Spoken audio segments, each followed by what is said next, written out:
राजस्थान विधानसभा चुनाव के लिए भाजपा ने 83 उम्मीदवारों की सूची जारी कर दी है। एक दिन पहले ही दिल्ली में भाजपा की केंद्रीय चुनाव समिति में बैठक हुई थी, जिनमें इन नामों पर अंतिम मुहर लगा दी।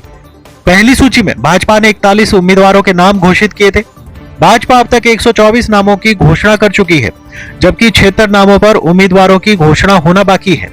चुनाव की सरगर्मी जब से शुरू हुई है, तब से सबसे बड़ा सवाल यही था कि पूर्व मुख्यमंत्री वसुंधरा राजे की क्या भूमिका होगी। क्या वे विधानसभा चुनाव लड़ेंगी? क्या वे राजस्थान में चुनाव प्रचार करेंगी? भाजपा की दूसरी सूची में सबसे बड़ा नाम वसुंधरा राजे का ही है। वे झालावाड़ की झालरापाटन विधानसभा सीट से 5वीं बार चुनाव लड़ेंगी। नेता प्रतिपक्ष राजेंद्र राठौड़ की सीट बदल दी गई है। वे इस बार चूरू जिले की तारानगर से चुनाव लड़ेंगे। पिछली बार वे चूरू से जीते थे। चूरू से उनकी जगह हरलाल सहारण को टिकट दिया गया है। आमेर से भाजपा के पूर्व प्रदेश अध्यक्ष सतीश पूनिया को टिकट दिया गया है। कांग्रेस से भाजपा में आई पूर्व सांसद ज्योति मिर्धा को नागौर से उम्मीदवार बनाया गया है। पूर्व उपराष्ट्रपति भैरों सिंह शेखावत के दामाद नरपत सिंह राजवी को चित्तौड़गढ़ से उम्मीदवार बनाया गया है। वे पिछली बार जयपुर की विद्याधर नगर सीट से चुनाव लड़े थे, जहां से इस बार भाजपा ने सांसद और जयपुर के पूर्व शाही घराने से ताल्लुक रखने वाली दिया कुमारी को टिकट दिया है। राजसमंद से दीप्ति माहेश्वरी को टिकट दिया गया है। वे दिवंगत भाजपा नेता रही किरण माहेश्वरी की बेटी हैं। यहाँ हुए उपचुनाव में दीप्ति ही निर्वाचित हुई थी। नाथर द्वारा से कुंवर विश्वराज सिंह मेवाड़ को टिकट दिया गया है। मेवाड़ के पूर्व शाही घराने से ताल्लुक रखने वाले विश्वराज कुछ दिन पहले ही भाजपा में शामिल हुए थे। यहाँ से विधानसभा अध्यक्ष सीपी जोशी कांग्रेस के मौजूदा विधायक हैं। कांग्रेस ने दोबारा जोशी को ही यहाँ से मैदान में उतारा है। बीकानेर के पूर्व राजघराने से संबंध रखने वाली सिद्धि कुमारी को बीकानेर पूर्व से टिकट दिया गया है। उन्होंने पिछली बार भी इस सीट से जीत हासिल की थी। राजस्थान से खबर 24 एक्सप्रेस के लिए जगदीश तेली की रिपोर्ट।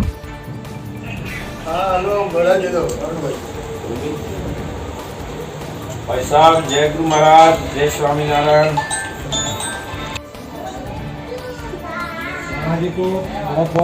सर्वप्रथम मैं आपको धन्यवाद देता हूँ। आपने जैसे हमारे इस टिकट का ऐलान होते ही मुझे यहाँ गुरुजी के दर्शन करने का अवसर मिला। सर्वप्रथम संत महाजी महाराज को मुझे पता भी नहीं था।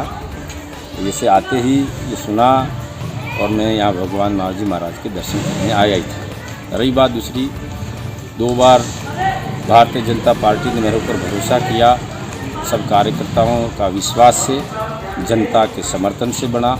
अब भी मैं कह सकता हूँ इस अवसर पर कि हमारे क्षेत्र के कार्यकर्ताओं की परिश्रम, मेहनत और जनता का समर्थन और मेरे परमात्मा गुरुजी का आशीर्वाद लेकर के वापस हम इस सीट को भारतीय जनता पार्टी के जोड़ में डालें। ये मेरा है और जनता के प्रति मेरा ये है, जो भी मेरे से हो सकता है, जितना भी सहयोग कर सकता हूँ, विकास से लगा करके अन्य भी सर्व समाज को, चाहे किसी भी समाज का हो, सर्व समाज को साथ में लेकर के चलने का प्रयास करूँगा। और भगवान संत महाजी महाराज से प्रार्थना करता हूँ कि हमारे आसपुर विधानसभा क्षेत्र में नहीं, मैं कह सकता हूँ हमारे ज़िले में एक शांति बनी रहे।